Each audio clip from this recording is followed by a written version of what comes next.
Olá, bem-vindos ao Caminho de Guermantes, podcast dedicado à literatura e às maravilhas das artes. E no episódio de hoje vamos falar sobre os sofrimentos do jovem Werther, do escritor alemão Johann Wolfgang von Goethe.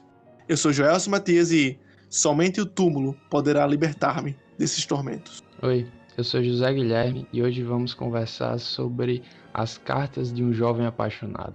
Oi, meu nome é Karen e aquilo que faz a felicidade do homem pode acabar sendo igualmente a fonte de suas desgraças. E como já é o padrão aqui no nosso podcast, vamos falar um pouco sobre a história do autor, Goethe.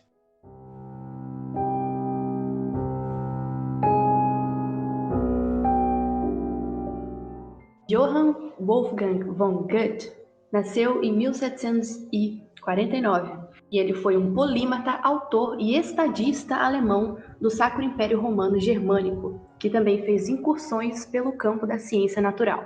Como escritor, Goethe foi uma das mais importantes figuras da literatura alemã e do romantismo europeu, e nos finais do século XVIII e início do XIX, juntamente com Schiller, foi um dos líderes do movimento literário alemão Classicismo de Weimar. Goethe, que era filho de uma família nobre e burguesa, teve uma educação muito boa em casa, uma formação quase que enciclopédica. Estudou na Universidade de Leipzig e, posteriormente, se mudou para a cidade de Weimar, cidade essa que ficou conhecida como um dos berços do movimento literário classicista. Goethe, além de difusor da escola literária classicista, ele também ficou conhecido como um criador do romantismo, por assim dizer, um pré-romantismo. Título que ele negou durante toda a sua vida, que a gente vai poder falar um pouquinho mais sobre isso na frente. Também é importante falar que Goethe não é o autor mais lido da Alemanha. Posteriormente, nos anos vindouros, até chegar hoje em dia, por mais que nós o conhecemos hoje como um grande nome da literatura alemã, ele foi muito renegado por ter algumas ideias reacionárias e ser muito conservador em seu estilo de escrita, o que gerou muitas críticas, como o exemplo do Fausto, que é um poema, que é uma peça, um poema, só que é de uma forma tão clássica, que as pessoas do século XVIII, que foram as que primeiro pegaram essa peça, não entenderam tão bem assim. Até hoje, ler Fausto é um grande desafio. E o livro que nós vamos analisar hoje, Os Sofrimentos do Jovem Werther, foi um dos primeiros livros que ele escreveu. E isso ele já tinha seus 24 anos. E também existe grande parte dessa história que é bem autobiográfica. Então, vamos ver uma confusão aí entre o autor e o personagem, entre o autor e a obra. Coisas que também vão acontecendo em suas demais obras. Para quem se assusta ao ver o Fausto, que são aqueles dois calhamaços gigantes, não deve se assustar tanto ao ler os sofrimentos do jovem Werther, porque o peso dele não está no tamanho, e sim no conteúdo, que, assim, é claro que o Fausto tem sua densidade, mas o conteúdo desse livro que vamos falar agora é bem pesado.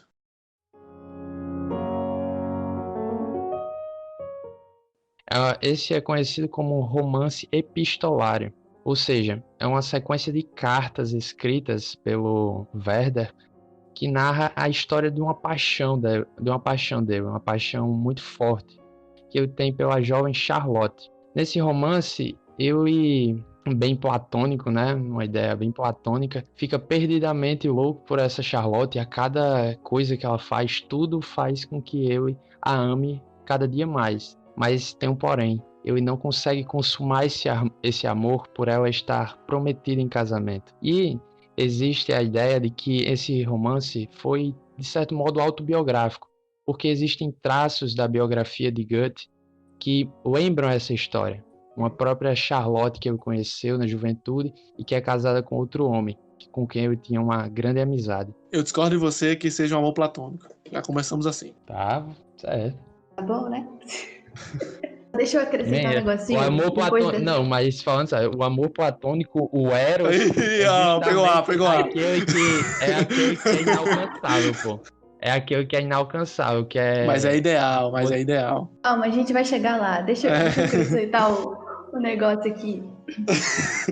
Não sei se Charlotte fosse disponível a eu teria esse amor. Parece que muito mais o fato de ser proibido é o que atiça mais nele mas com certeza. Essa paixão. Sobre essa amizade que o Goethe tinha com essa Charlotte, parece que Ele tinha amizade com o casal também, assim como no livro o nosso personagem fica amigo do casal, tanto do Alberto quanto da Charlotte. O Gut também era amigo desse casal, era um fiel frequentador de sua casa, de sua família, e parece que quando o livro lançou, era tão clara essa referência indireta que ele fazia a essa Charlotte e ao marido, e eles cortaram as relações. Assim que o casal leu o livro dele, eles se identificaram com aqueles personagens e a amizade parou por ali. E o Gunther parecia ter certa fixação com essa Charlotte, né? Porque eu tava vendo aqui As Afinidades Eletivas, que é outro livro dele, um livro bem posterior, ele escreveu em outra etapa da vida, por assim dizer. Porque o Gunther, ele começou a escrever, ele teve um momento bem produtivo na sua escrita dos seus 20 aos 30 anos. Só que teve um momento da vida dele que ele parou de escrever algumas coisas e dedicou sua vida às artes plásticas. Tanto que ele criou uma teoria das cores, não sei, pesquisando a gente pode encontrar mais, quem tiver interesse. Ele tem uma teoria das cores e ele vai tentar até refutar a teoria física das cores de Newton. Aí ele volta a escrever, em uma nova etapa, por assim dizer, um Goethe mais maduro, e ele vai escrever essas afinidades eletivas, onde vai ter uma Charlotte. Parece que é um amor para toda a vida, né?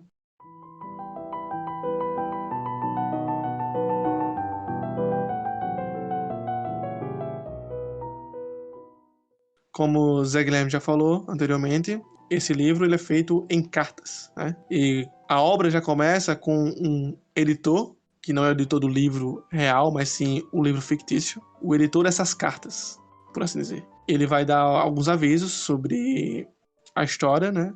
Para nos colocar melhor a par de tudo que está acontecendo. Já na primeira carta, nós descobrimos que estamos vendo a história de Vedder, um jovem que aparentemente, isso não fica tão claro, teve que fazer uma viagem e deixar a sua cidade natal por algum problema familiar ou alguma herança, alguma coisa assim. Mas fica estabelecido o quê?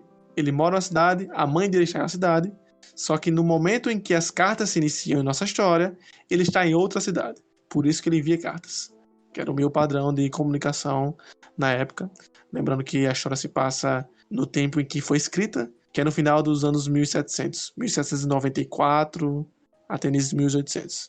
Então já temos um tempo estabelecido, né, para que se entenda como as relações funcionam naquele mundo. Tu és tão bom comigo que com certeza não verás problemas em dizer à minha mãe que estou tentando me ocupar da melhor forma possível dos negócios dela e que em breve haverei de lhe dar notícias a respeito do seu andamento, por certo, mais raras. Então a gente tem aí o único momento na história onde o Werther vai explicar o porquê ele está indo para a cidade, que meio que é um alívio da morte de uma pessoa amada, e essa questão da herança. Você viu aqui que ele fala de uma tal de Leonor? Ele Não. conversando com esse amigo, ele fala assim: e no entanto, eu não sou culpado. Ele tá falando dessa tal de Leonor, pobre Leonor. Essa aí. Ele fala: eu não sou culpado.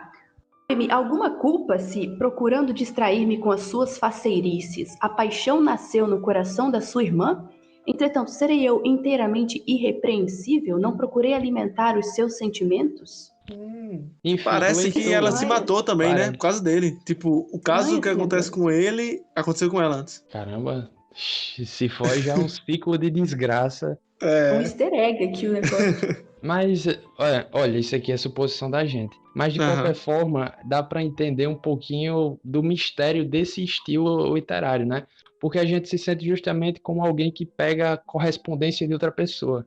Sim, Porque, Verdade. de certo modo, é como se fosse interceptado dele sim, para o seu amigo Guilherme. E a gente fica só tentando descobrir algumas sim, lacunas que isso. são deixadas na história, mas que com certeza os dois entendiam entre si.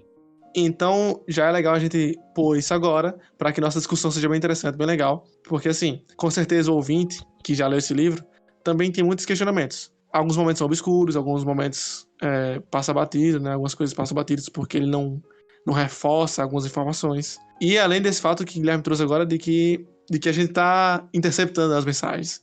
Então nós temos que construir com a nossa imaginação o que está acontecendo. Então a nossa discussão vai ser bem interessante para isso, para a gente formular algumas coisas e teorizar também, porque com certeza a maior parte não vão chegar a nenhuma conclusão. Só o autor tem essas respostas, como diria Hector. Talvez nem o autor tenha essa resposta. Nem o autor tem, acontece. Verdade.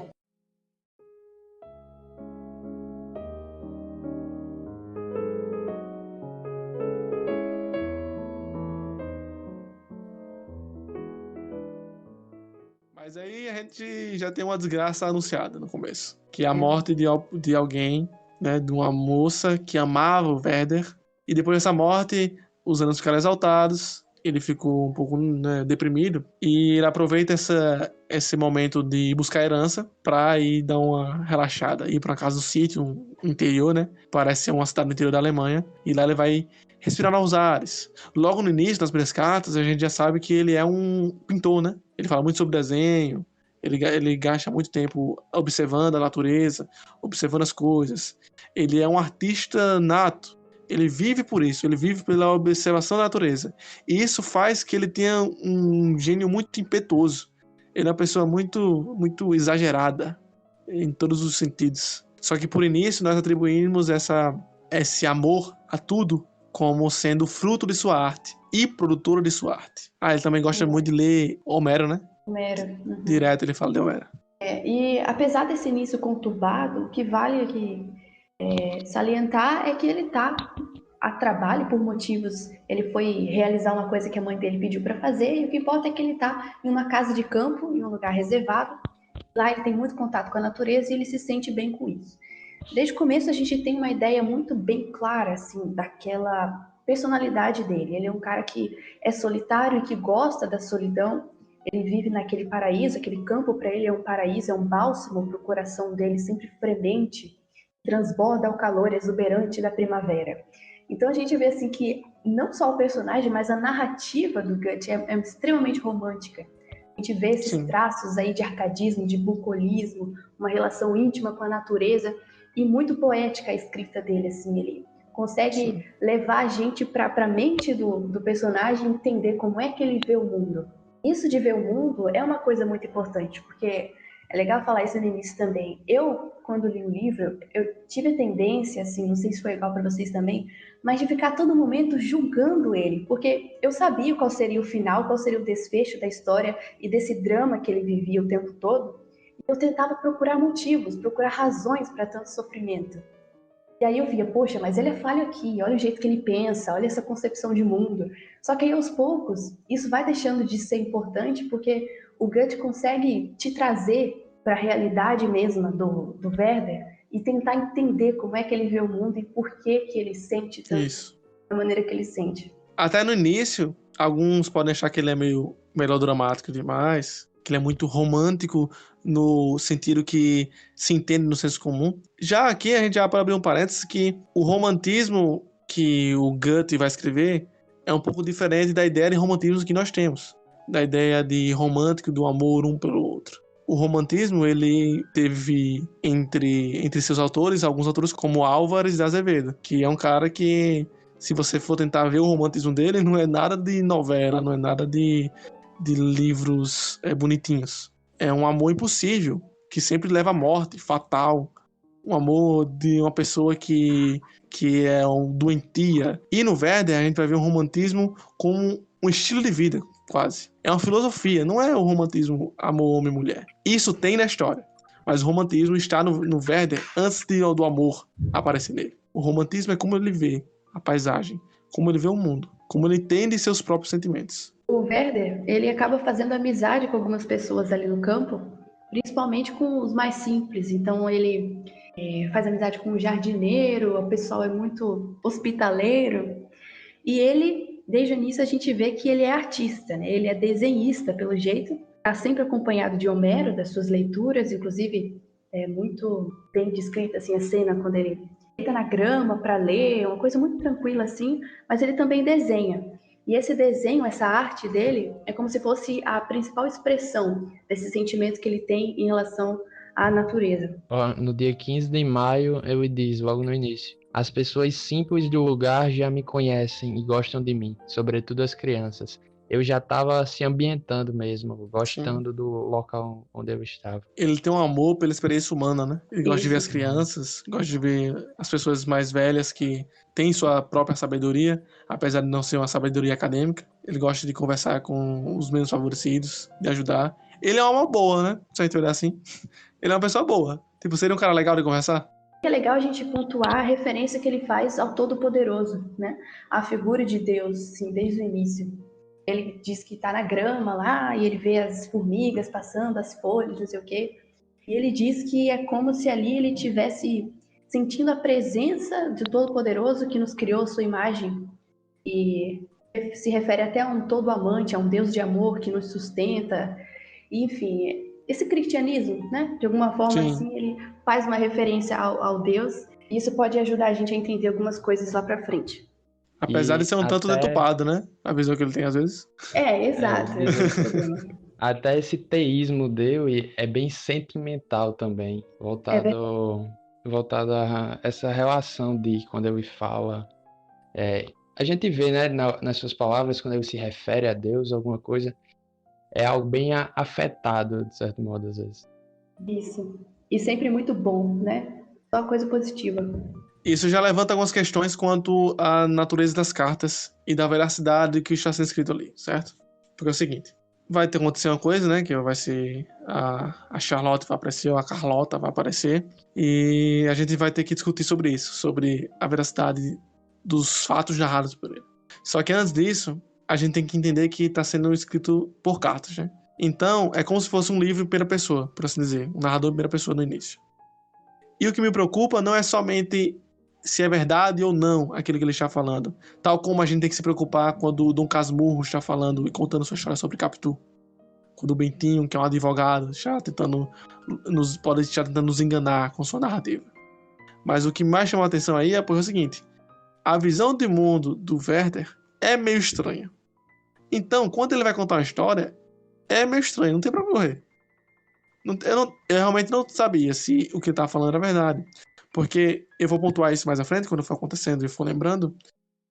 Percebam que sempre que acontece alguma coisa na vida dele, a natureza conversa com isso, tipo, ele narra como que se o trovão estivesse junto com o acontecimento e que tudo fluísse, a natureza e os sentimentos dele fossem só um e tal, bem jovem místico. E é muito estranho às vezes, tipo, será que ele é real? Será que esse cara acredita nisso mesmo? Isso que é mais complicado. O pior é, o pior não é ele estar me enganando, é ele estar se enganando tanto que ele me engana. É verdade, é verdade. Eu não tinha percebido isso ao longo da leitura, eu nunca questionei assim, a veracidade dos fatos, mas isso é realmente muito interessante, porque, querendo ou não, a coisa é romântica, não só na maneira como ele passa essa mensagem pra gente, porque pode ser, sei lá, um estilo de escrita, como ele escrevia as cartas, Sim, mas não, era a maneira dele de ver o mundo. Isso fica claro quando ele diversas vezes fala a esse amigo com quem ele corresponde. Ele diz assim: ah, se eu pudesse expressar para você o que se passa aqui dentro de mim, ah, se eu pudesse. É como se ele tivesse alguma coisa dentro dele e não conseguisse expressar nunca.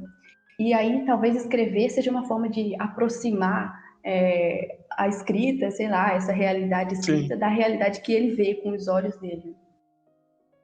E realmente, assim, parece um alienado, assim, de vez em quando.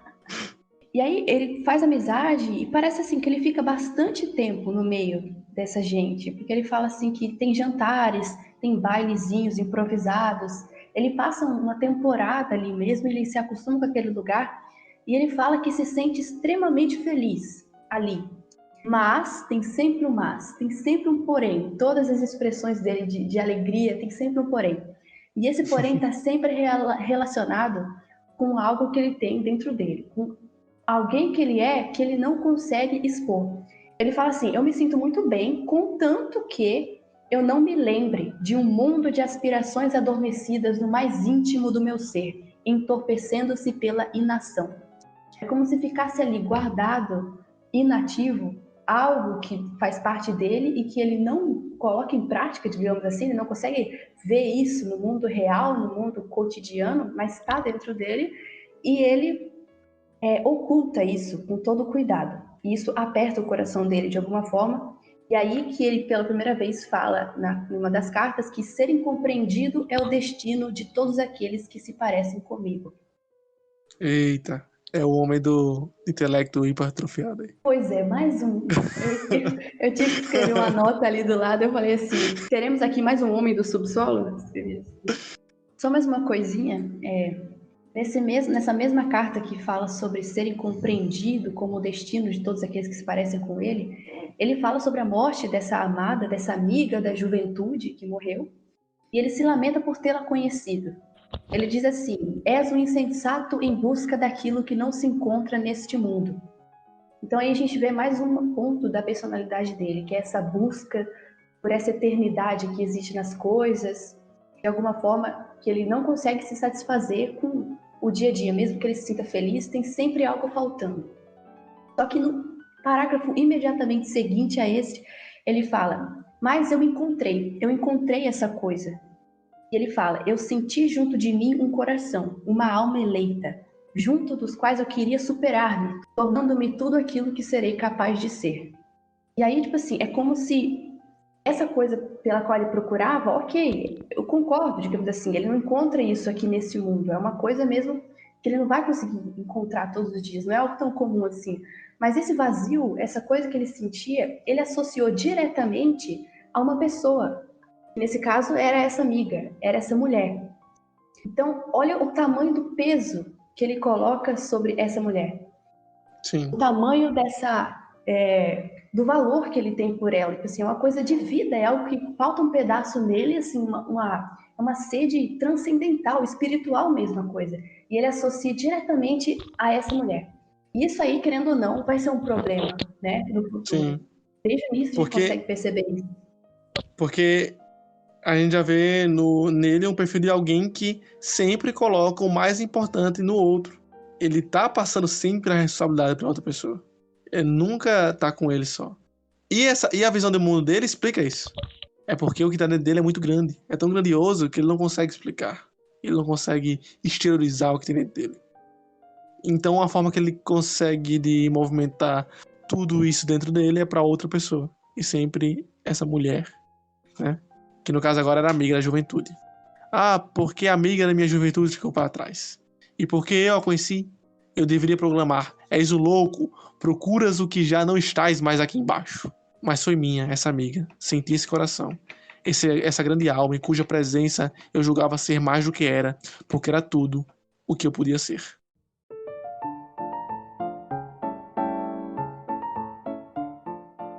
Em dado momento da história, o Werder vai conhecer um cara que ele é um empregado. Lembrando que o Werder gosta de conhecer o povão, né?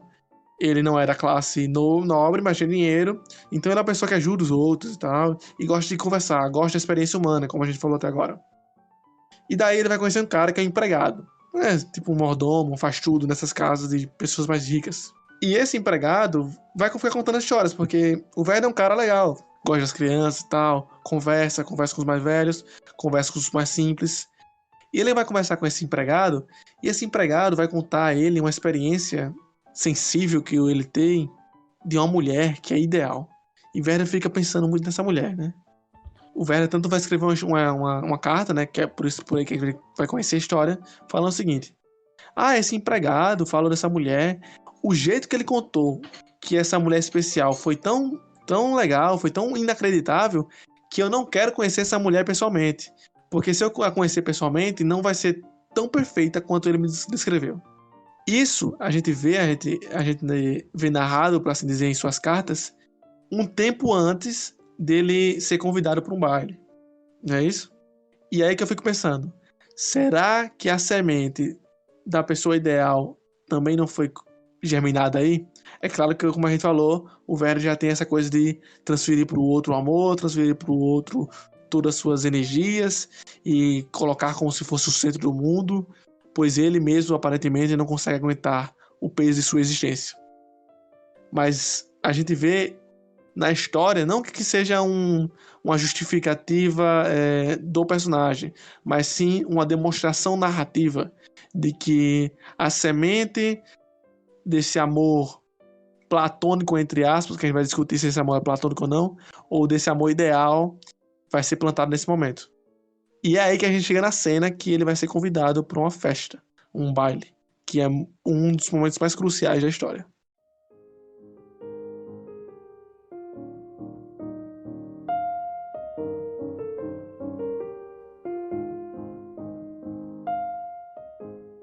Isso. E aí, pelo jeito, assim, como a gente disse aqui, as cartas são narradas de uma maneira não muito clara. Então, o objetivo dele não é muito que você entendo todos os pormenores da história, qual a sequência narrativa, cronológica dos acontecimentos, mas pelo que dá para entender aqui, ele não vai sozinho para esse baile. Esse baile aconteceria em uma determinada casa, em um determinado salão, digamos assim. E aí, assim, da residência dele até chegar no baile, foi um caminho importante, que acontece coisas importantes. Vai uma mulher ao lado dele, contando sobre uma determinada senhorita, que era a Carlota. Ela vivia ali na casa onde eles passariam, pegariam a Carlota, a prima, e iriam para esse baile. E no caminho, até chegar na casa da Carlota, essa mulher que está ao lado dele comenta, olha, você vai conhecer uma pessoa, ela é uma criatura belíssima, agradabilíssima, mas tome cuidado para não se apaixonar, porque ela é comprometida, ela foi prometida a um homem, e esse homem, por motivo de trabalho, está agora viajando. E pronto, acaba por aí.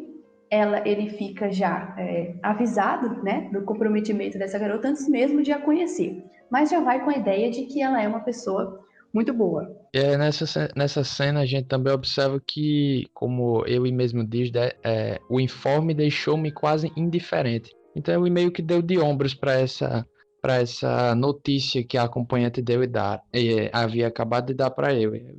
Dá de ombros, não mexe com ele saber que ele vai conhecer uma garota e que ela está prometida. Bom, e aí, com esse recado, ele vai até a casa da Carlota. Lá eles pegariam a Carlota e juntos seguiriam para o baile. E aí é muito interessante, é a primeira vez que ele vê a Carlota. Ela está em casa, a criada atende eles e diz que a Carlota vai demorar só um pouquinho, então por favor esperem. Então eles descem todos do coche e vão lá na sala de espera, digamos assim, esperar pela Carlota. Então ele atravessou o pátio que conduz a uma bela casa e ao pisar na soleira, ele se encontra com o quadro mais lindo que ele já viu na vida.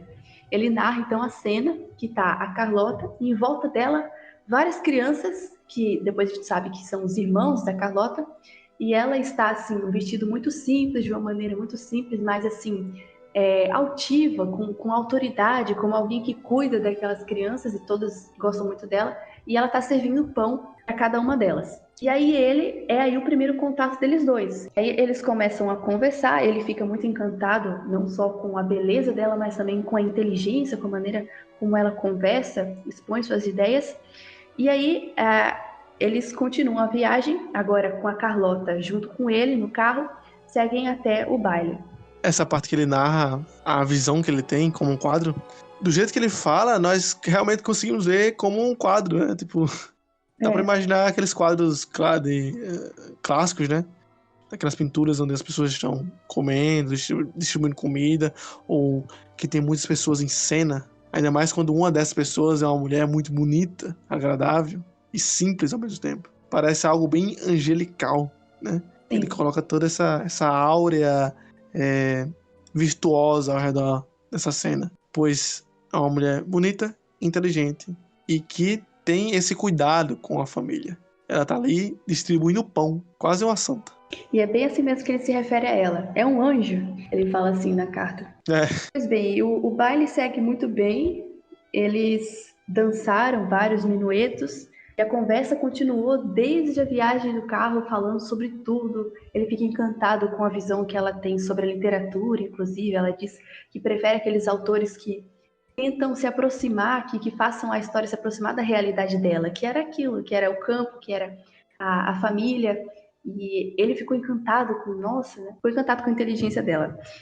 E aí no baile, eles dançaram bastante.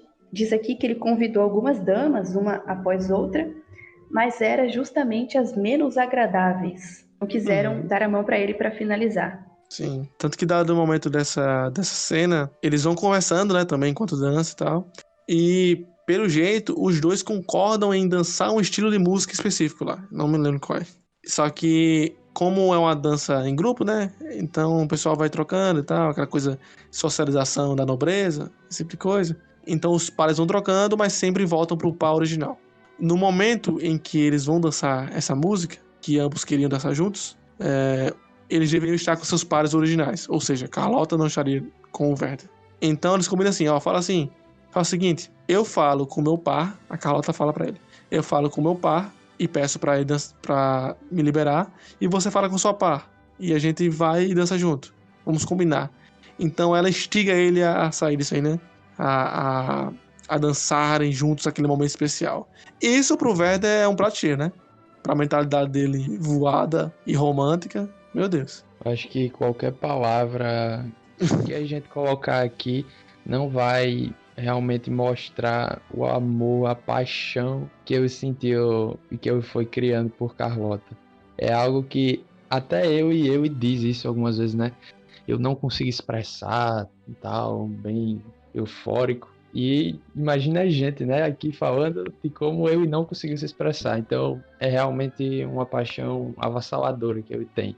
Mesmo no início, eu tendo dado de ombros, não se importando com o aviso. Eu escutou o aviso que não deveria se apaixonar, deu de ombros, não deu importância, mas acabou se apaixonando mesmo, estando avisado que não deveria. Mas aí a gente tem até uma certa sensação de que ele esqueceu essa informação, tá ligado? Parece ficou quase inconsciente, por assim dizer, essa informação por algum tempo, mas ele realmente esqueceu ou se negou a aceitar essa informação.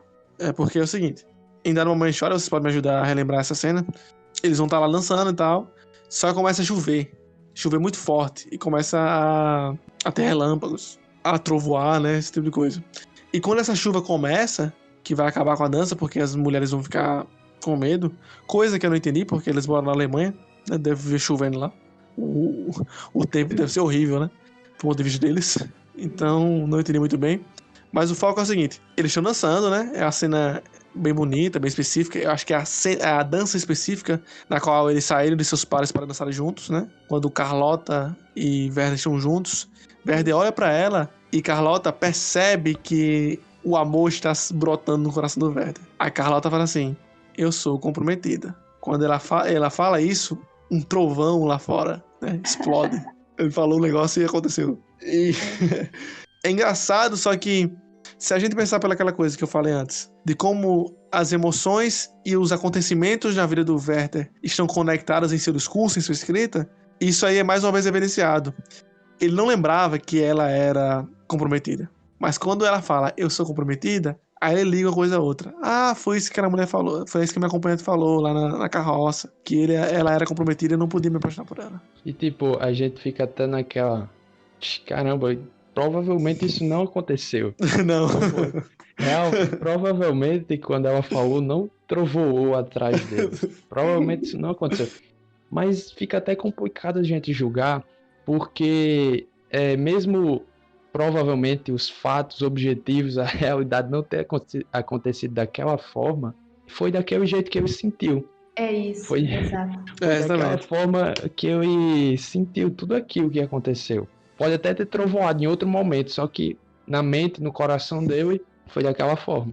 Porque a natureza reflete a alma do Werther. A gente tem que prestar sempre atenção nisso, sempre. Isso. E a realidade, nesse tipo de obra, nesse tipo de evento, a realidade é aquilo que ele vê com os olhos.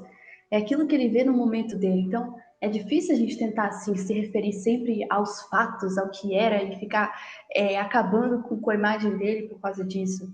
Mas é legal a gente olhar o mundo pelos olhos dele, né? Isso é até legal pra gente pensar nas nossas leituras de literatura, né? Porque nós não devemos ler como se estivéssemos lendo um livro de história. A gente não quer saber sobre o passado. A gente não quer realmente verdade. Apesar de esperarmos que a história seja minimamente coerente e verídica, nós não estamos lendo para acessar verdades. A verdade é outra, né? Exatamente. Aristóteles dizia que a gente lia histórias para acessar não o que foi, mas sim o que poderia ter sido. Mas pensa aí, pô. Todo mundo já teve essa sensação de, por exemplo, alguma coisa que o marcou, fica com aquela memória afetiva de algum momento, alguma coisa, sei lá. Eu tô pensando aqui agora que... Mas o foda é porque pra Werther é direto, pô.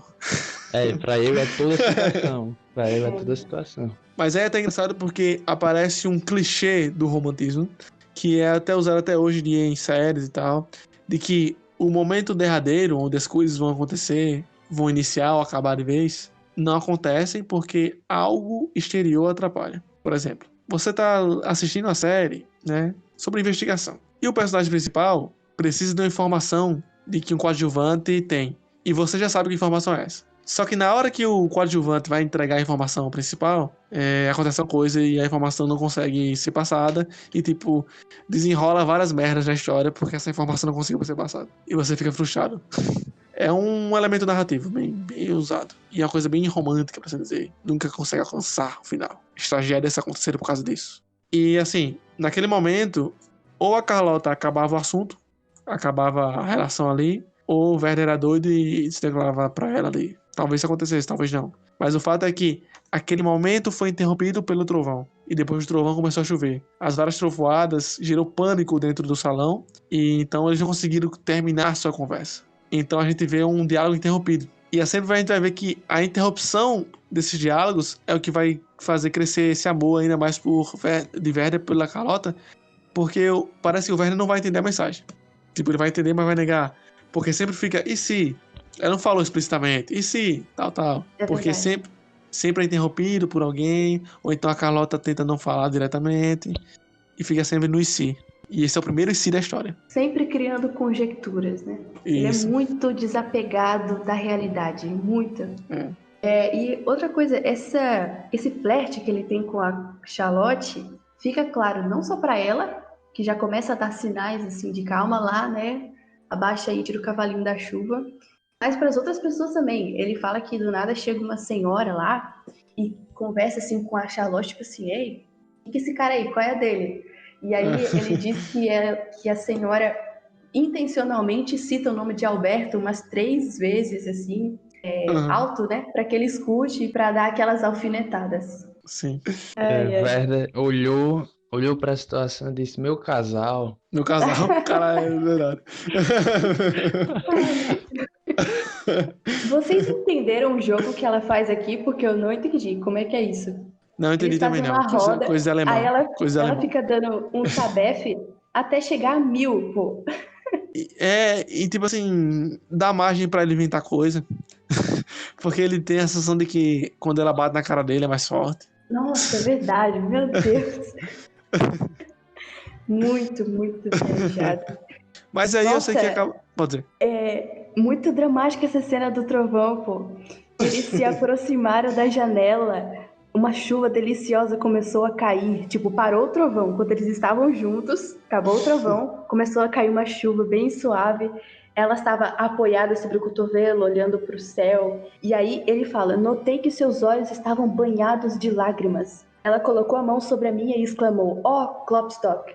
Aí ele imediatamente lembra daquela ode marítima em que a Carlota pensava, e aí começou a emocionar-se e cobrir a mão dela de beijos e lágrimas. E aí mais uma cena que a gente começa a questionar, né, da veracidade aí. Mas é porque é o seguinte, lá mais na frente a gente vai ver que eles têm uma boa interação mesmo, literária, né? Lá na frente eles vão ler um livro juntos e vão chorar. E nesse momento ela fez referência a algo literário, musical, que ele também conhecia. Sim. E ambos ficaram emocionados com isso, certo? Só que é o seguinte, o jeito que ele conta a história, parece que naquele momento, quando aquele trovão ressoou em seus ouvidos, os dois se apaixonaram loucamente. Exato. Só que ela... tá ligado? Isso.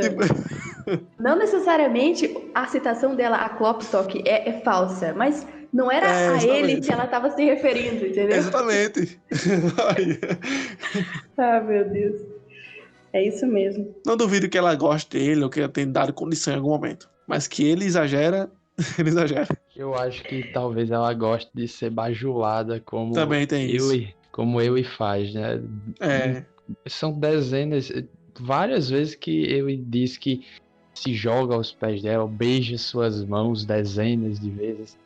Talvez essa demonstração de afeto, de carinho tão forte, seja algo que ela goste. Seja, mas mesmo assim, essa cena aí é inverídica.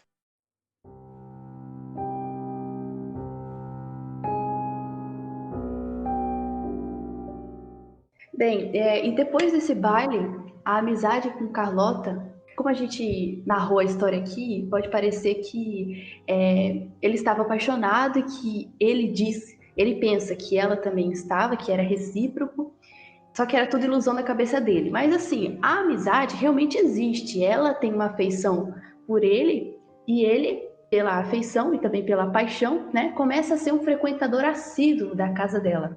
Então ele todos os dias praticamente vai até a casa dela e cria uma amizade muito forte com ela, com os criados, com a casa, inclusive com os irmãozinhos dela, porque a gente sabe que ela era a responsável pelaquela casa. A mãe dela era uma pessoa muito boa, uma mulher amável e muito compromissada, e que infelizmente padeceu de uma doença, assim, foi muito rápida a morte dela, e no leito de morte, ela pediu a Charlotte que cuidasse da família. Era uma mulher muito dedicada à vida doméstica e que ela tinha muito amor pelos filhos. E pediu a Charlotte que prometesse que seria como uma mãe e cuidaria deles como uma segunda mãe e que ao pai dela tivesse a devoção e o respeito de uma esposa.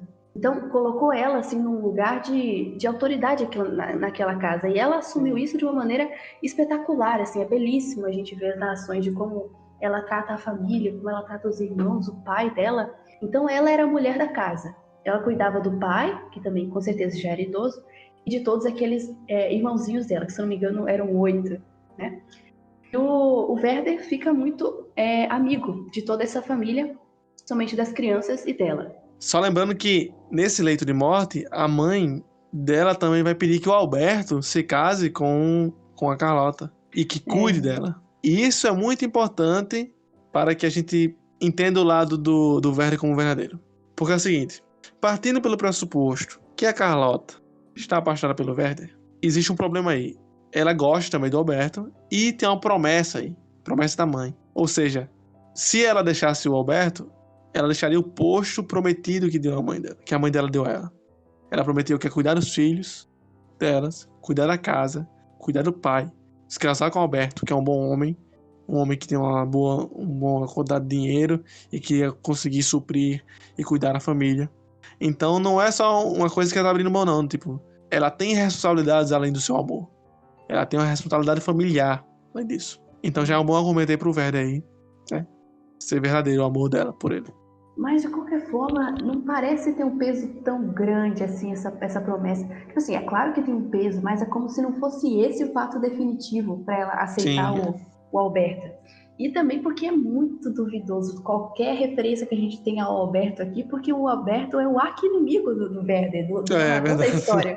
Então a gente sempre vai ter uma visão do Alberto como aquele cara assim meio pacato, meio sem graça, que não tem muitas coisas, mas que é uma boa pessoa, uma pessoa normal, né, digamos assim. Sim. Mas às vezes o cara era maravilhoso, era incrível, É e verdade. a gente não tem esse lado da história, sabe? Tipo, porque ele é muito justo, honesto, aqui. Só que ele parece um cara chato, né? Como Isso. o Werder conta. Tipo, parece que ele não sabe apreciar a preciosidade da alma da Carlota, como eu aprecio. Aquela beleza. E a gente já pode falar que o convívio entre a Carlota, a família, e o Werder e a família da Carlota fica muito estreito mesmo, né? Que a gente tava falando aqui.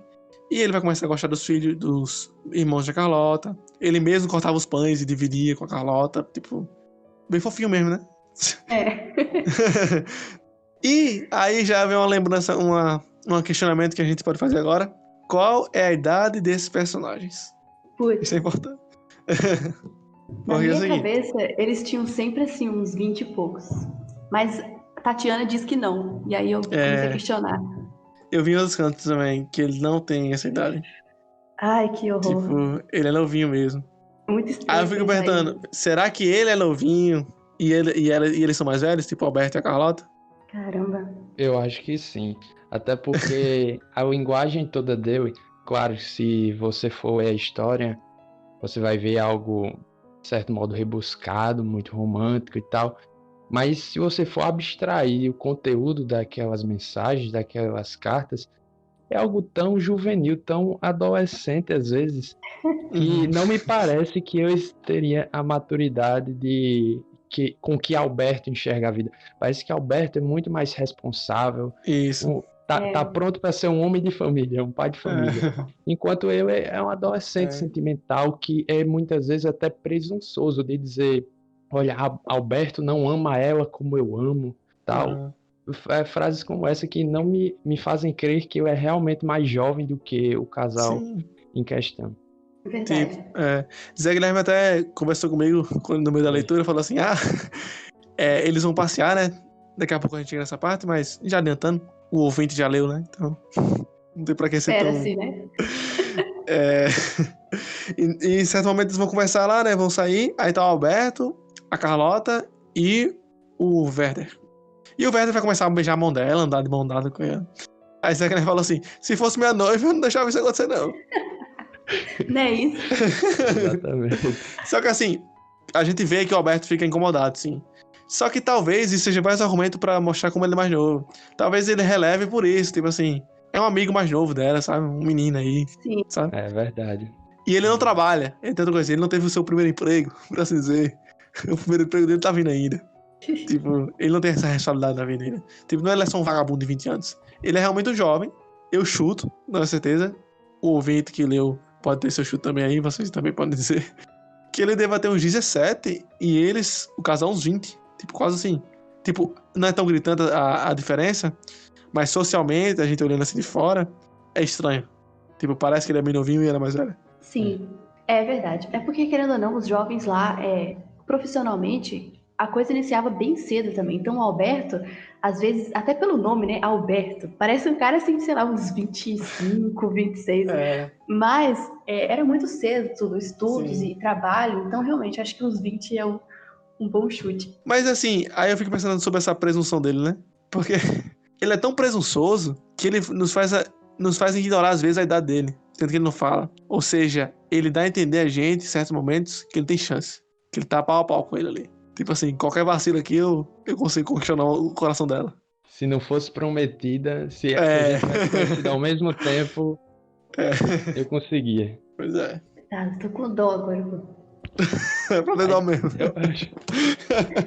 Depois disso, eu só me lembro que eu ia sair pra outra cidade, tentar parecer. Não, peraí, só uma coisinha. Tá pior ainda, né? Porque ele tá casado. Não tá mais Então a gente comigo. entra nessa cena já, só uma coisa antes. Só pra fechar essa parte, que tem mais um ato, por assim dizer, mais à frente, que vai fazer o fechamento da história. O relacionamento entre ele e a Carlota tá bem legal, vai ter interessante, né? Como eu falei, tá bem fofinho, bem bonitinho e tal. Até seria bonitinho porque ele é mais novo, quem sabe, não sei. E... Só que isso abala um pouco quando o Alberto chega, né? O Alberto, ele é o arquirrival, o arqui-inimigo, como o Carne falou. Ele vai ser o cara que vai atrapalhar as conversas, vai ser o cara que vai ficar com um olhar desconfiado para as coisas. O Werner vai perceber esse incômodo que o Alberto tem. Só que o Werner também vai ser amigo do casal, né? Ele vai apreciar o Alberto como ele é inteligente, honesto e tal. E aí, eu queria pontuar nessa parte um diálogo que eles têm indo pro cemitério. Não lembro agora exatamente o contexto. E lá eles vão ver as tumbas, né? Então a morte já está conosco nessa cena. Eles vão ter dois diálogos interessantes entre o Werder e o Alberto. Um é que eles vão falar sobre as armas, que o Alberto vai falar que tem 2 armas em casa, que são as armas que só servem de adorno e ornamento, mas que ele não usa, ele prefere não usar armas. O Alberto não curte muito usar armas, pelo jeito. E daí eles vão entrando mais a fundo na questão do suicídio. Se você que leu prestou atenção até agora na história, o Werder fala do suicídio desde o início. Ele vive flertando com o suicídio, ele toma as suas emoções até as últimas instâncias. Talvez tenha um caso de suicídio ocasionado por ele, né? No início da história, como a gente conjecturou ainda há pouco. Mas nessa cena específica, a gente vê que o Werder não tem medo de morrer. Ele realmente encontra no suicídio uma saída válida, justa, né? Até mesmo ele crê que o suicídio vale a pena porque ele vai ver a Deus, né? É aquilo que a gente falou lá antes. Ele tem uma visão de Deus bem deturpada. Ele acredita que morrendo ele vai conseguir ver a Deus e o mundo lá vai ser melhor, tal como nas escrituras é dito. Só que ele interpreta do jeito que ele quer, né? Talvez também tenha a ver com uma certa não crítica, né? Eu acho que com certeza Goethe era luterano. Mas é uma certa tendência do mundo pós-reforma. A liberdade interpretativa individual ganhou força nesse momento. E aí a gente vê a interpretação do Werder, né? De que ele que quem se mata vai ver Deus. Vai pro mais belo, mais rápido. Eu tô na parte justamente que eu disse isso. Eu empunho a pistola com gesto solene e apertando a boca do cano contra a testa, sobre o olho direito. O que significa isso? Aí eu disse: não está carregada. Aí Alberto disse: mesmo assim, o que isso significa? Acrescentou ele com impaciência. Não posso compreender como um homem poderá ser tão louco a ponto de estourar os miolos Só o ato de pensar nisso me excita repugnância. Então esse assunto sobre a morte, essa declaração explícita que o Werther vai fazer sobre querer se matar, vai demonstrar esse ápice da sua depressão e sua angústia por não conseguir a mulher amada. Ele vai passar por episódios em que vai querer estar ao lado de uma pessoa que esteve com a Carlota, de tão apaixonado que ele está, né? Você lembra dessa parte? É engraçado isso aí. Ele falava que às vezes ele, por algum motivo, não podia visitá-la. Então ele mandava um criado ir visitar a Carlota, fazer alguma coisa insignificante lá e voltar, só para que ele pudesse respirar o mesmo Olha ar aí. que a Carlota estava respirando. Então nesse momento a gente pode ver como ele já tá no fundo do poço desse amor, né? E daí ele vai tentando se distanciar mais e mais, e em dada carta ele vai vai falar pro Guilherme, que é seu amigo, que é o intelector da história, ou das cartas, melhor dizendo, que ele tem uma chance de trabalhar na embaixada, em uma cidade grande e tal, e talvez seja saída disso, né? Ele percebe que ele tá causando mal-estar, e ele não quer ser esse cara que vai separar o casal, né? Só que o amor dele também fala muito mais alto. Então, pra não fazer uma besteira, ele vai embora. Ele se despede da Carlota, se despede do Alberto, promete manter um certo contato e vai embora.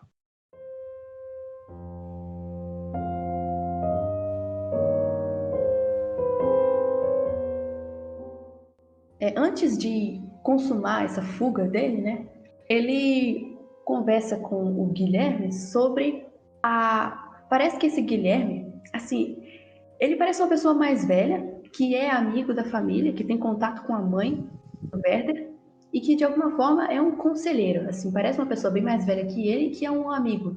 E ele aconselhava o Werther sempre a procurar uma profissão, né, a dedicar seus esforços a alguma coisa estável, sólida, e que parece que esse Guilherme percebia, né, essa queda que ele tinha, essa aversão à realidade que ele tinha, essa tendência a cair em paixões fatais, né, e aconselhava ele a procurar um trabalho. E aí ele fala, em uma das cartas, que você me aconselha a seguir uma profissão e eu penso nisso seriamente.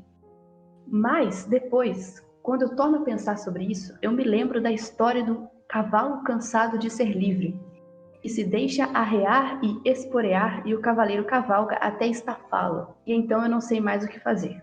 E aqui é interessante porque a gente tem uma noção de como é essa visão de vida do Werther. Ele enxerga o trabalho como algo cerceador de liberdade.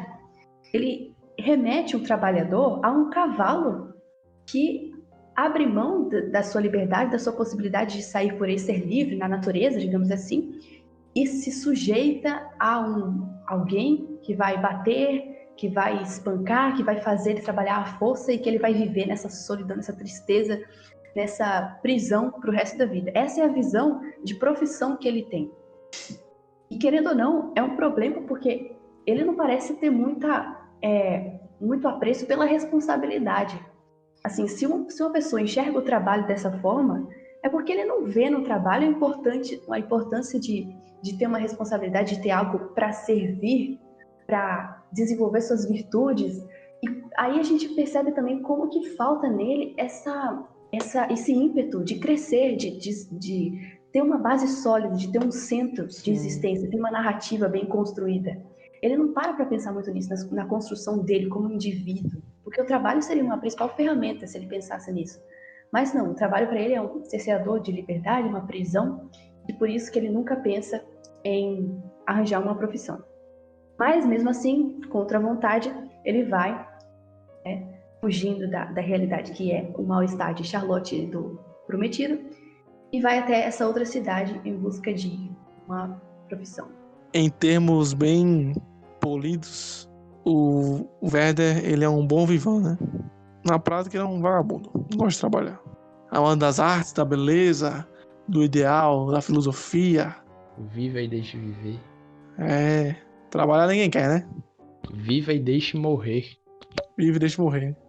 Mas aí ele vai começar a trabalhar nessa embaixada, se não me engano, eu posso estar errando os títulos, mas de maneira geral, ele vai conhecer algumas figuras, são poucas, menos do que no condado lá que ele vivia, que são o embaixador, que é o cara que ele trabalha com ele, um coronel, que é uma pessoa que é muito legal, ele acha muito inteligente, aprecia bem muito a inteligência do coronel, e uma senhorita, que também parece muito inteligente, muito interessante para se envolver romanticamente. A gente fica até aliviado quando ele conhece essa senhorita, porque a gente coloca a esperança de que, nossa, ele vai esquecer a Carlota, né? E essa vai ser a nova paixão dele, mas infelizmente Espera-se, não. né? E no início, tipo, tá tudo bem bonitinho, né? Tipo, tá trabalhando, diga a mamãe aí que eu tô trabalhando aqui, tudo massa. O cara é um pouquinho chato, mas o coronel é massa. Conheci uma menina nova aí e tal, a menina vai me chamar pra sair. Então, tem certo, eu acho que até o próprio amigo, o Guilherme, a gente pode assumir aqui, que ele até ficou meio esperançoso pelo amigo, né? Falou assim, cara, ó, aí tá entrando nos rumos, tá, agora tá trilhando um caminho bom, vai ser um Agora homem vai. aí. Não tá dando em cima de mulher casada. É, mas aí a gente vê que os problemas começam. Ele não gosta muito do trabalho. Ele começa a ter problemas sérios de relacionamento dentro do trabalho entre ele e o embaixador. E ele encontra no coronel a sua única assim, intermediação. Porque o coronel é um homem influente e o embaixador cede ao que o coronel pede, né? Então ele se mantém ali por obrigação, mas ele já sabe que ele não é muito desejado naquele lugar. Então a gente vamos pensar assim, agora vamos pensar um pouquinho, a gente falou muito mal do Werder. Vamos pensar um pouquinho aqui só do lado dele aqui. Assim, o cara tava apaixonado. Querendo ou não, pode ser uma coisa meio avassaladora, dramática demais, mas a gente pode assumir que ele realmente teve o esforço de sair disso. Ele foi pra outra cidade, tentou esquecer, conhecer outras pessoas. Só que lá ele não se sentiu acolhido. Ele não se sentiu muito bem. Porque tinha esse trabalho, ele já não tem um talento para trabalho, como a gente vê. E ele vai começar a ser renegado pela sociedade, como a gente vai ver mais à frente. Esse conde, era um conde, né? Esse coronel, um É um conde. coronel, um conde. Ele teve muita simpatia com o Werder. E aqui, como a gente falou no início, o Werder parece ser bastante seletivo assim, com as relações que ele tem. Esse conde, até então, ele era uma pessoa muito agradável, que poderia ter boas conversas, mas com o tempo ele foi percebendo que de inteligente ele não tinha nada e que a principal crítica do Werder com relação a esse conde era que o conde nunca tinha opiniões próprias das coisas. Ele tinha sempre assim referências. Ah, eu li sobre isso, eu ouvi falar sobre isso. Então ele era como um mero repetidor de fatos. Mas que isso para o Werder não bastava. Ele precisava conversar com a alma da pessoa, que a pessoa colocasse naquele assunto um pouco dela também, que tivesse algo de si para passar. Mas aí, com o tempo, ele viu que esse conde não tinha nada de inteligência e que ele era um mero repetidor de fatos. E isso, de certa forma, decepcionou, foi mais uma decepção que ele teve nessa nova cidade. Que, querendo ou não, ele vai, assim, como para fugir de uma realidade, para encontrar uma vida nova, Sim. digamos assim, mas ele não consegue deixar para trás nem a Carlota e o Alberto, naquela vida, e nem quem ele realmente era, porque tudo ali desagradava ele, os modos das pessoas. Nossa, ele odiava a maneira como as pessoas se comportavam e eram sempre muito superficiais, mesquinhas, Sim. e isso era repugnante para ele. Ele simulou ali, tentou, né, fazer um novo eu pra ele, mas não deu muito certo. Ainda mais pra alguém tão impetuoso como é Werder, né?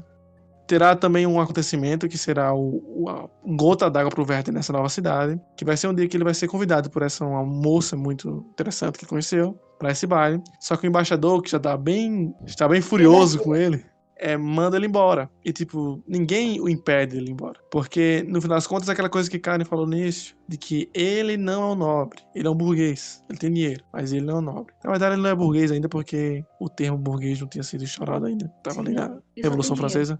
Tem dinheiro. É uma pessoa que tem um dinheiro e que não era nobre, mas conseguia frequentar o mesmo espaço que os nobres. Mas ele viu ali, ele não é um nobre. Você foi renegado, ninguém quer você aqui. E eu acho que é nesse momento que ele tem uma recaída, né, pra Carlota. E aí que ele faz a carta pra Carlota. Sim, e aí, já bastante decepcionado com aquela sociedade, ele envia uma carta para Carlota. Ele diz que vai até um pobre albergue no campo, ele consegue um abrigo ali. De novo, né, o campo como sendo um lugar de abrigo para ele, dentro daquela cidade, ele consegue um lugar sossegado. E aí, ele conta para ele sobre como aquele momento de escrever é um dos primeiros momentos de felicidade que ele está tendo desde que ele chegou naquela cidade e como que ele não é feliz naquele lugar. Ele chega até a dizer que como ele tá depressivo, ele diz assim, não sei por que me deito ou por que me levanto. E aí ele começa, pela primeira vez, destacar com mais clareza sobre essa falta de fermento que dá sabor à vida. Tipo assim, porque até então a gente percebeu que o Werther tem uma visão bastante romântica, bastante poética da natureza, daquilo que cerca, e agora ele começa a lamentar a falta de significado que as coisas passam a ter. Ele não consegue mais ver graça na noite, na lua, nas estrelas e nada disso. Então ele derrama para ela toda essa falta que essa antiga vida dele causa nele e de como ele está desolado nessa nova realidade. Mais uma vez, ele não aguenta aquilo que contém em si e transfere para o outro a responsabilidade. Isso aí já é a terceira vez que a gente vê isso na história. E sempre rolando. O Werther não aguenta as suas próprias responsabilidades. Ele não aguenta seu próprio eu. Ele sempre está aí colocando em alguém ou em algo. Seja uma mulher ou seja a natureza.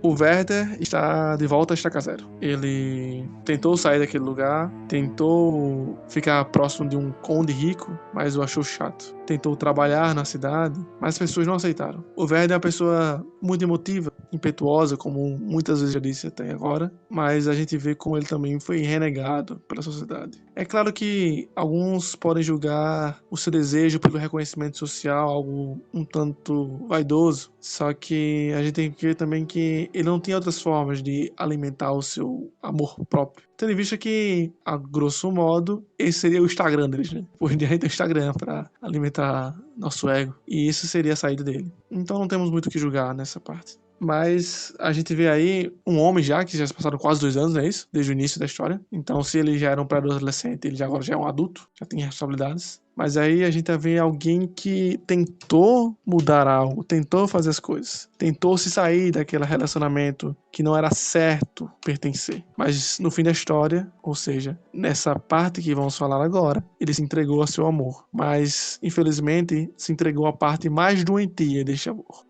Esse último trecho é interessante porque é diferente dos dois primeiros. Nesse, começa com o editor, que é aquele mesmo que a gente se referiu no início, o editor que coletou as cartas, conversando com nós leitores. O que ele diz que tem um desfecho da história, tal, e que ele vai, a partir daí, dar um encaminhamento nessa reta final da história, com alguns resquícios de cartas de Werther. Então, de certo modo, nós temos uma narrativa diferente do que nós tivemos até então. E começando com a chegada dele a essa aldeia, voltando, nós já vemos uma relação diferente até com o casal com que ele se relaciona. Porque Carlota já não está mais prometida a Alberto, ela está casada com Alberto. E isso é algo que fere ainda mais o coração dele. Essa mudança de perspectiva, né, das cartas do Werther para esse editor, que agora está compilando essas conversas e tentando dar um sentido mais amplo a tudo isso, dá um peso também maior à história. Até então, víamos um jovem sofrendo por amor, um jovem exagerado sofrendo por um amor exagerado. Vemos agora também um homem que sofre de verdade, um homem que tem sua vida atrapalhada por esse sentimento e que não consegue viver de outra forma, já que esse sentimento é tão avassalador. Não importa se o sentimento dele é válido ou não, o que importa é que já se tornou algo patológico nesse momento da história.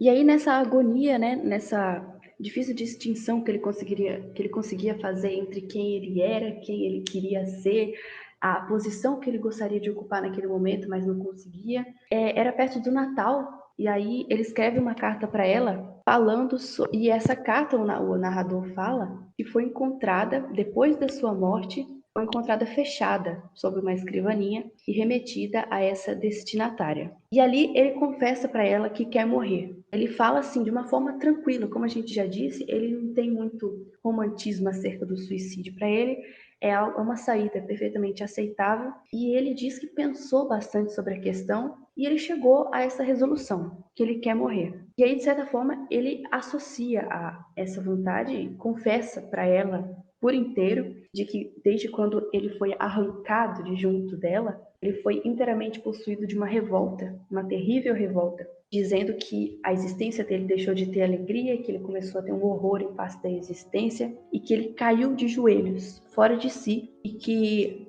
Apenas a consolação de Deus é que o impediu de ter tirado a vida dele ali naquele momento. Mas ele começou a pensar, criar projetos, perspectivas diferentes e dormiu com esse pensamento na cabeça, que querem morrer. E ele tinha esperança de que ele esqueceria esse pensamento e no outro dia ele acordaria bem, só que não, no outro dia ele acordou resoluto a se sacrificar por ela. E aí é interessante porque a gente vê aqui que é um sacrifício. Muitas vezes a gente fala assim, amor é sacrifício, mas a gente nunca leva a esse extremo. E é também estranho a gente entender qual é o sacrifício dele exatamente, porque ele se sacrifica por ela, mas ela é como se não precisasse desse sacrifício. Ele se sacrifica por ele mesmo. Porque assim, quando a gente pensa em sacrifício é porque a outra pessoa está em terrível sofrimento e você, por amor àquela pessoa, você chega a perder a vida para salvá-la. Ele tinha essa visão, mas nós, pelo menos eu, não consigo enxergar onde está esse sacrifício, porque até então é uma coisa dele com ele mesmo, né? É um problema que ele tem com ele mesmo. Eu não consigo enxergar muito bem onde está esse sacrifício. É porque parece que ele coloca essa como sendo a única saída, a única forma que ele poderia encontrar paz ou poderia dar fim àquela situação. Só que quando a gente para pensar, se ele fosse um pouco mais ponderado, uma coisa que ele critica homens ponderados, se ele fosse um pouco mais ponderado, eu veria que não existe somente uma saída e que existem outras, mas ele fechado no círculo, ele coloca essa viseira e só consegue enxergar uma saída para toda aquela situação. Josa, eu recebi essa crítica quando eu estava escrevendo a peça lá do IF. Só tem a E saída, aí o pessoal dizia, olha, podia acontecer um bocado de coisa aqui, mas você coloca essa coisa como se fosse inevitável. Mas não é. Aí eu fiquei pensando, realmente nas horas que a gente tá agoniado, tenso, a gente tende a fazer isso, de fechar nossos olhos para todas as soluções que podem ser encontradas e focar só em uma coisa. Sim. Não abrir os horizontes, não conseguir entender, não ponderar dentro da situação. Algumas características do que Werther traz parece tipicamente uma pessoa que está num quadro depressivo, né? Porque, assim, não estamos nos aprofundando em termos específicos. É coisa bem senso comum mesmo. Ele dorme e em busca desse cura para essa sua dor interna, né? Para a dor de sua alma. Ele vê as coisas de uma forma muito objetiva e não vê saída para outras coisas. Isso são características de uma pessoa que está em um sofrimento extremamente forte. E é isso que a gente tem que entender. Não é mais só o lado romântico dele agora gritando. É uma doença da alma. Ou seja, não é que o discurso dele até agora de que possivelmente ia se matar, que vai levar ele a se matar sozinho. A semente já estava plantada. A dor agora que vai fazer o resto. Mas antes disso ele é romântico ainda, por muitas vezes. Por muitas vezes ele fala que vai morrer, que vai se matar, mas não faz. Ele manda carta, vai na frente da casa da Carlota, anda por aí, revisita os locais. E então parece que por um momento ele nega essa morte. Ele quer fazer, mas ele fica, não, vou fazer isso, vou mandar essa carta. Parece que ele tá esperando ainda, né? E se, aquele se que a gente falou lá no meio do podcast. E se do nada ela falar que vai me amar pra sempre e vai deixar tudo por mim? Ele não espera por isso. Eu vejo mais como uma despedida, sabe? Sim, A forma como ele anda e como ele vê as coisas, parece que é a última vez que você tá vendo aquilo. Meu Deus, é difícil bem triste isso, né? você se colocar no lugar dessa pessoa, porque né, a gente passou o episódio todo troçando da imagem dele, de como ele é alienado e iludido, sim, mas é interessante também, assim, até pela nossa profissão, né, do futuro, você se acostumar a se colocar na posição dessa pessoa e tentar enxergar tudo da forma como ela vê. E realmente você começa a ficar muito triste com isso. E aí, existe uma lenda, não sei se a gente pode dizer que é uma lenda, mas diz que essa narrativa inspirou muitos suicídios na Alemanha, na época que foi lançada. Parece que a documentação, né, os registros estatísticos dessa onda de suicídios não existe. Não se tem um registro assim, de quantas pessoas e disso isso foi verdade, mas é uma história assim, conhecida de que esse livro, o livro mesmo, inspirou muitas mortes. Aliás, existem muitos comentários, assim, inclusive de padres, pastores luteranos principalmente, que veem a narrativa como algo anticristã e que inclusive deveria ser proibido. Na época, né, deveria ser proibido de ser lido pelos jovens, justamente por esse tom e por essas incitações, né, indiretas que existem ao suicídio como saída válida. E o livro foi bem difundido entre os jovens, né? Foi uma moda. Sim, Então, é provável que isso tenha acontecido. Mas voltando a isso sobre o sofrimento dele, como a gente vê, o sofrimento dele é muito triste. É triste porque não importa o porquê ele está sofrendo. Assim, se a gente vê alguém que tá quase cruzando a linha do suicídio, não importa o porquê ele está sofrendo. A gente sofre junto porque a gente sabe que aquilo é a despedida. O livro é antigo, a gente já sabe, mas quase todo mundo sabe o que vai acontecer no final do livro. Mas mesmo assim, o peso continua o mesmo. Porque, como eu disse, independente do motivo, o sofrimento é igual. E independente do motivo, o suicídio é algo muito difícil de se lidar. Porque, como a gente falou até então, o amor dele parece besta. Os motivos dele parecem muito besta. Mas nós chegamos num momento crítico. Aqui estamos falando de suicídio de uma maneira potencialmente real. E vai acontecer. Estamos próximos dessa cena, do momento derradeiro do suicídio. E se a gente pensou até então que tudo que ele falava era besteira, a gente pode pensar assim, ele vai se matar por besteira. Mas o que não é besteira para alguém se matar? Sendo que você lida com suicídio, tudo parece besteira. Não parece que nada valha a pena tirar a própria vida. Então, esse é um momento, sim, de muita empatia que a gente tem com o personagem. Eu acho que para quem é mais sensível, é até um pouquinho mais difícil de ler essa parte. Ainda mais porque é mais distanciado, né? Temos um quase narrador contando essa história. E esse quase narrador ele está relatando, ou seja, parece ainda mais real. Parece que estávamos lendo cartas de uma pessoa real e agora estamos vendo o fim da vida dessa pessoa real. Mas assim, eu volto àquela questão. O que não é besteira que seja suficiente para tirar a sua vida? Essa mudança de perspectiva é muito importante para o sentido que a história passa a ter. E, de certa forma, ainda bem, né? Ainda bem que a gente não continua na pele do Werther até o momento final. A gente tem ali algumas citações dele, né? Das palavras que ele disse antes de cometer o ato, mas enfim, ver isso de fora é outra história.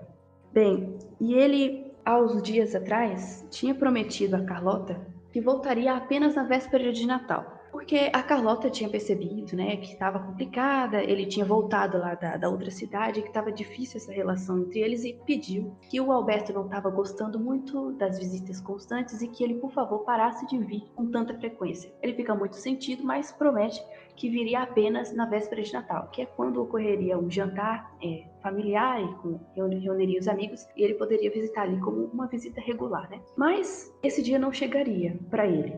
Mas alguns dias antes da véspera, ele vai até a casa dela. No caminho, assim, como a gente disse, ele parece que vai se despedindo de tudo. Ele até diz que ele tem a vontade de acumular no coração toda a tristeza possível. Toda a tristeza das suas recordações, ele queria, naqueles últimos momentos, acumular em si. Ele encontra as crianças e as crianças falam, você vai vir aqui no ano novo, a gente vai te esperar. E ele sempre com aquele pensamento, infelizmente eu não estarei aqui. E tudo para ele é o último tudo.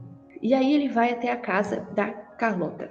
É legal, essa cena é bem triste, né? Essa parte da despedida dele com o mundo é bem triste. E o romantismo dele fica um tanto melancólico nessa cena. Não é mais tão engraçado quanto antes. Mas sim aquela coisa do adeus a todos os cantos. Adeus às visões. Adeus àquela terra. Adeus ao mundo. Adeus, eu nunca mais vou andar por aquela região. Nunca mais vou andar pelaquela estrada. Adeus. Carlota vai olhar para o meu túmulo e vai pensar sobre os bons momentos. Mas eu estarei lá, ao lado de sua mãe. Engraçado que ele traz de volta aquela coisa da mãe dele, né? Sim, é verdade.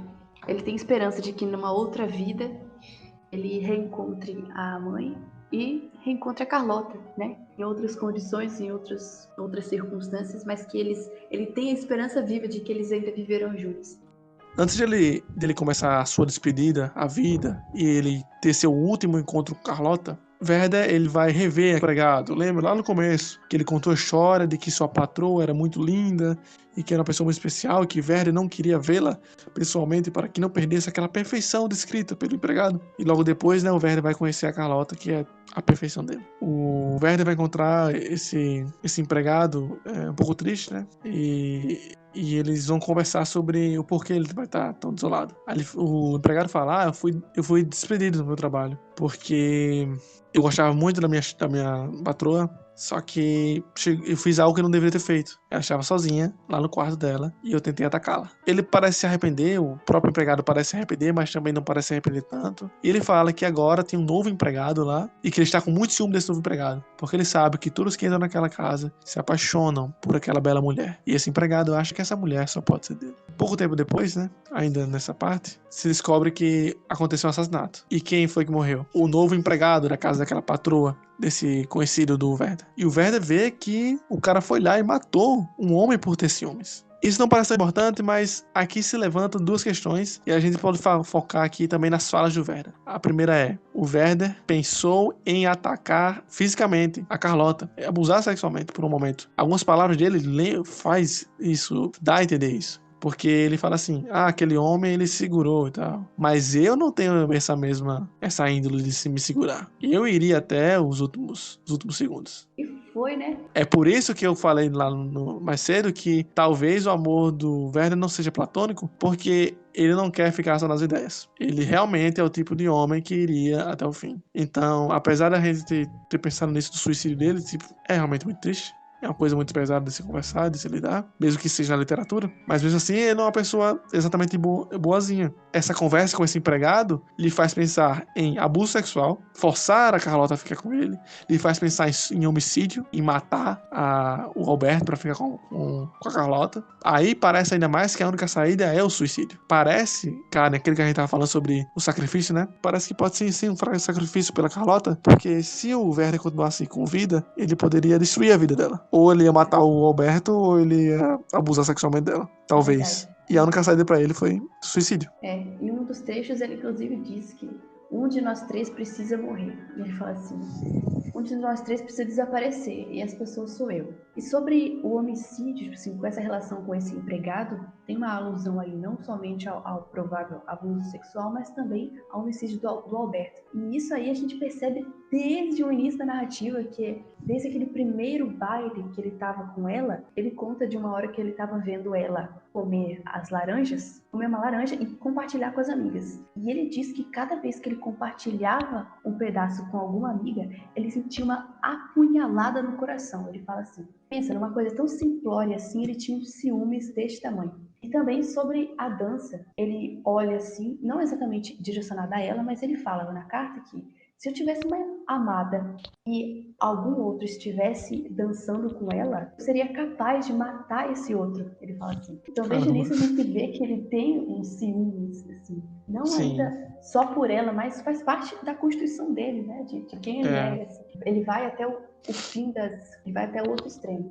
As últimas consequências. É interessante porque a gente estava falando aqui que a visão em primeira pessoa acaba reformando alguns fatos, né? Inclusive em relação a Carlota. A gente chega a pensar que a Carlota está apaixonada por ele, que gosta dele de maneira recíproca. Só que agora nós já não estamos em primeira pessoa, mas em terceira. Então, o narrador é quem narra esse encontro dos dois, quando ele vai, antes da véspera, acaba descumprindo essa promessa e vai até o encontro dela. E aqui o narrador mesmo narra a história de um jeito que a gente chega a entender que a Carlota está sentida por ele, está de certa forma apaixonada também. Então talvez assim não seja só uma ilusão dele, e nem nossa, né? Ele não está iludindo, mas realmente existe ali alguma ponta de sentimento em relação ao Werther. E ele diz que quando ele abriu a porta, ela sente o coração palpitar. Tipo assim, é como se ela tivesse um pressentimento, um mau pressentimento, desde agora. Uhum. E ela, o narrador diz assim, que pela primeira vez isso aconteceu. Quando ela sentiu ele se aproximar, o coração dela começou a bater mais forte. O narrador até fala assim, por que será que isso? Né?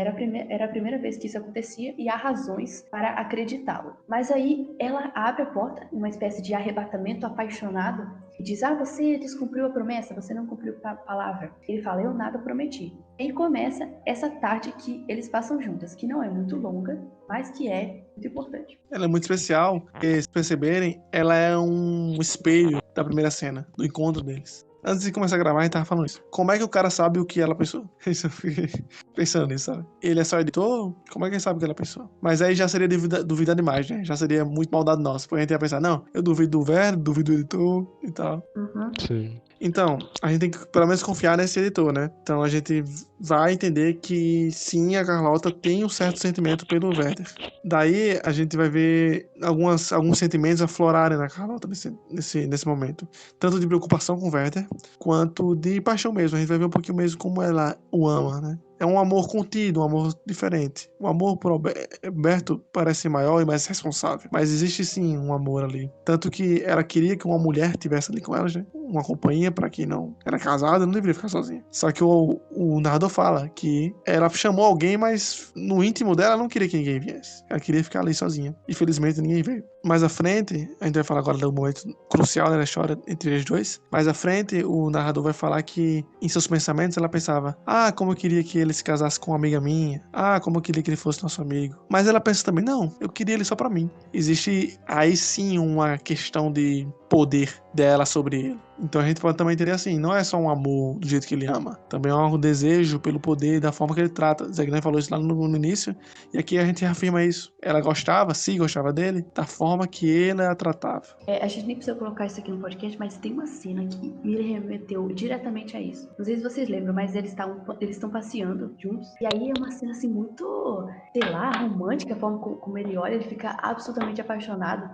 É uma hora que vem passarinhos, começa a pousar na mão dela, Sim, no rosto dela, lembra? E ela conversa assim, e é narrado de uma forma que é meio assim, indireta, parece que a gente fica associando como se aquilo fosse uma alegoria, a algo que sim. acontece na realidade. Inclusive ela fala assim: os passarinhos comem na minha boca. E ele assim, absolutamente apaixonado e assim, muito reduzido, como se fosse um bicho Sim. mesmo, como se fosse um passarinho ali. E ela como a matrona, né, como a manipuladora, assim, de alguma forma. Não sei se a Caramba. gente pode ver ela dessa forma, mas é como se ele Sim. comesse na boca dela o tempo todo. Ela tem eles nas mãos, né? Caramba, eu não tinha pensado assim. Assim, eu tinha pensado no ponto de vista provocante, né, que aquela cena teria. Mas não assim, é verdade. E isso, se é verdade, é a história que ele contou, né? Mas vamos lá. Mas aí, assim, com essas novas informações que temos agora pelo editor, então algumas palavras do Werner se tornam mais confiáveis. Mas aí ela começa a tocar seu cravo. A gente falou um pouco sobre isso, mas ela toca cravo. E ela fala: ah, tem uma história ali que você queria muito ler. Por que você não lê pra mim? E ele se põe a ler. Nossa, essa cena, meu Deus do céu. São muitas páginas, né? Eu não entendi a história, mas você pode resumir. Vocês sabem se existe esse livro? Eu marquei pra ver depois, não olhei. Entendi. Não, mas não tem muito o que falar, não. O negócio é ler mesmo. Eu não entendi. Fala isso aí. Eu não entendi mas não a história, tem- não. É muito doida. É mitologia. É mitologia, o negócio é mitológico. Assim, imagina Tristão e Isolda, sabe Wagner? Aham, sim. Então, ele tem uma ópera baseada nessa história. E a coisa é meio assim, mitológica mesmo, é etérea a coisa. É basicamente um casal apaixonado e a mesma coisa, eles não podem ficar juntos, é a mesma coisa. Mas a história é muito longa, tipo assim, passa páginas e páginas e páginas e você lê você entra dentro da história. Aliás, na edição de vocês também tem um capítulo separado para isso? Sim. Vai tendo os títulos. Sim, os Aqui no títulos. meu é Alpin, Alpin, é. né? Pois é. E aí, essa história acaba virando um capítulo do livro. A gente entra assim, como se passasse a fazer parte daquela narrativa. E aí, ele lê, isso tudo é a narração dele, e ele lê várias páginas, e a coisa vai ficando cada vez mais próxima da realidade deles. Aos poucos, a gente vai começando a enxergar os dois ali naquela história. E que ela percebe isso, e que ele também, de forma que, do nada, ele continua lendo, mas parece que ele para de ler aquela história e passa a narrar a própria vida deles dois. E é como se por aquela história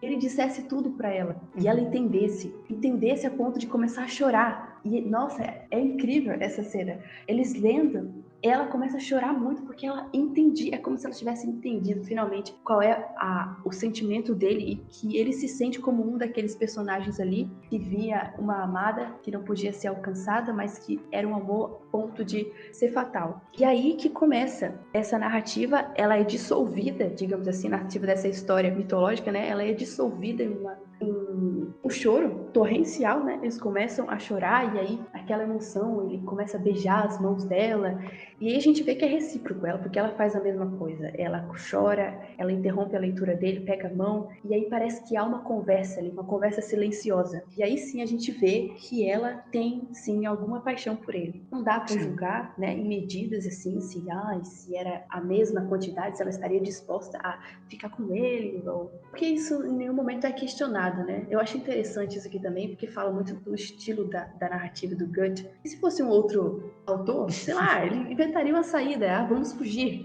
pronto. Mas não, a coisa é para ser trágica mesmo, porque é uma história sobre um amor trágico. E ele acaba beijando ela, começa a abraçá-la, e ela, assim, no início você pensa que, ok, será ela uma Madame Bovary? Será que ela tá ali? Será que vai para algum lugar? Mas não, ela começa a achar aquilo estranho. Para, e começa a, Werder, por favor, para.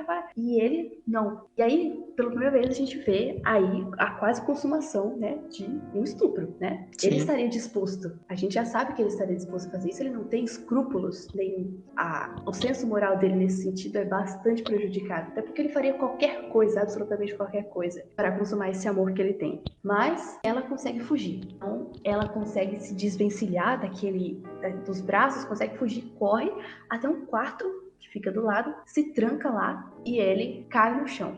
Achei até interessante uma fala da Tatiana, que às vezes a gente fala assim, né, nossa, caiu o mundo. Tipo assim, eu caí de joelhos, assim, nossa, eu não tenho saída.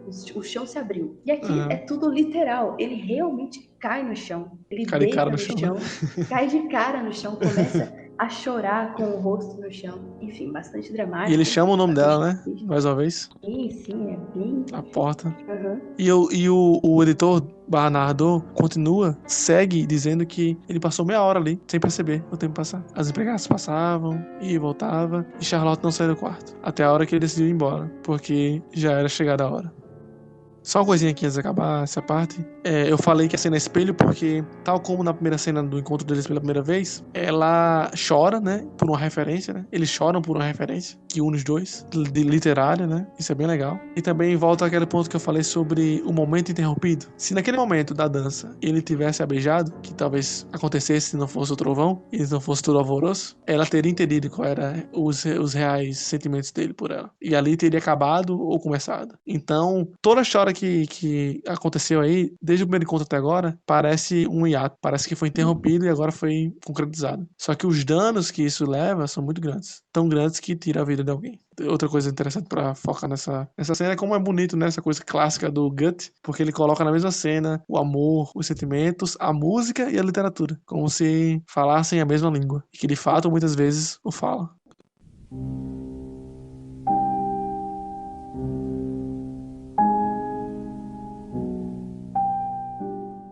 Cerca das 11 horas, Werther pergunta ao criado se Alberto estava de volta.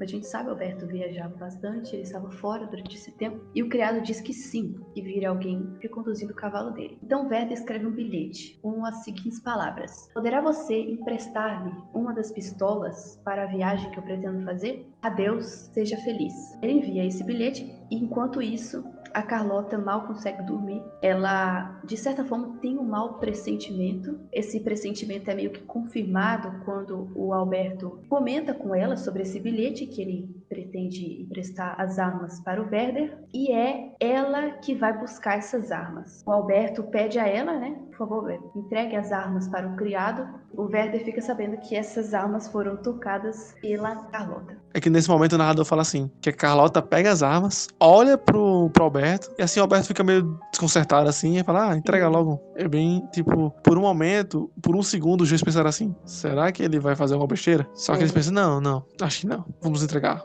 Porque o narrador fala também, né, porque os dois conversavam bastante sobre o Werder e de como era perigoso, né, essa relação que ele tinha com o suicídio, de como ele tinha tendência a isso. Então, realmente, acho que foi ali uma troca de olhares que, nossa, será que a gente devia fazer isso? E o Werder, no momento de consumar esse suicídio, ele fica sabendo que a arma foi foi tocada pela Charlotte, ele vê isso como um selo, como uma confirmação de que ela estaria selando aquele destino dele, porque de certa forma era por ela que ele estava fazendo aquilo e ela era uma das cúmplices, digamos assim, né, indiretas daquilo que ele estava prestes a fazer. E ele vê isso como um sinal de que ele realmente devia fazer isso, porque isso foi meio que aprovado pela Carlota. É a visão dele, né? Ele fala assim, depois das 11 horas, em torno de mim reina a tranquilidade. Parece um diário, sabe? Sim. Ele escreve assim, agradeço-vos, ó Deus, por me concederes esses últimos momentos de força. E aí ele começa a olhar pela janela, ver tudo, ver o eterno na natureza, e meio que se despede de tudo isso e conversa com a Carlota. Na mente, né? Ou no papel, não dá pra saber. E fala dela.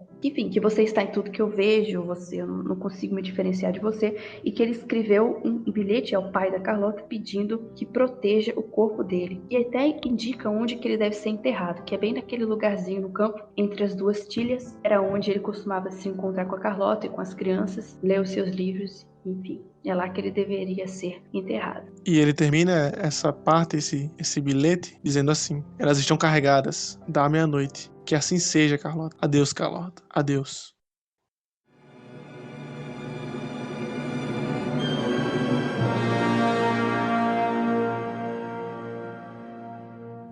Um vizinho viu o clarão da pólvora e ouviu o estampido, mas, como tudo voltou ao completo silêncio, não se inquietou mais. Às 6 horas da manhã, ao entrar com uma lâmpada, o criado encontrou-o estendido no solo. Vendo as pistolas e o sangue, chamou-o, sacudindo. Nenhuma resposta.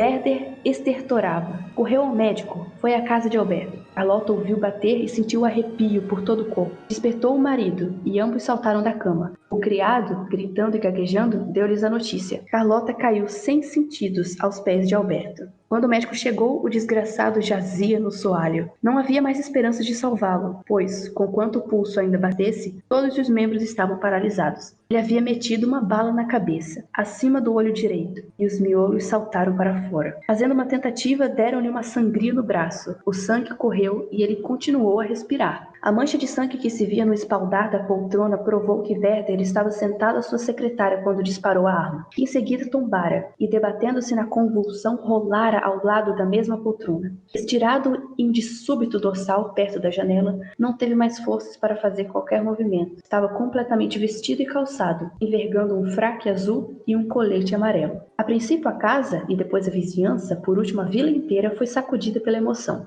Alberto apareceu. Tinham posto Werder sobre o leito, com o rosto amarrado por um lenço. A sua fisionomia já era de um morto. Não fazia o menor movimento. Os pulmões a engarfavam de um modo horroroso, ora fracamente, ora com mais força. Esperava-se o fim.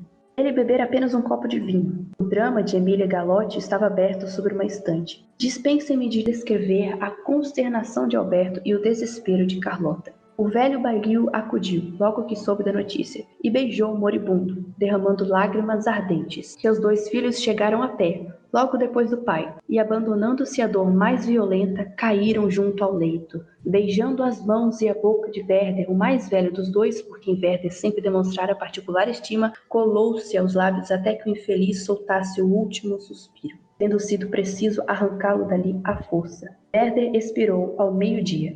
A presença e as medidas por ele tomadas evitaram que a multidão se atropelasse em frente da casa. À noite, cerca das 11 horas, o velho e os filhos acompanharam o cortejo. Alberto não se sentiu capaz de fazê-lo. Temia-se pela vida de Carlota. O corpo foi conduzido por trabalhadores. Nenhum padre o acompanhou.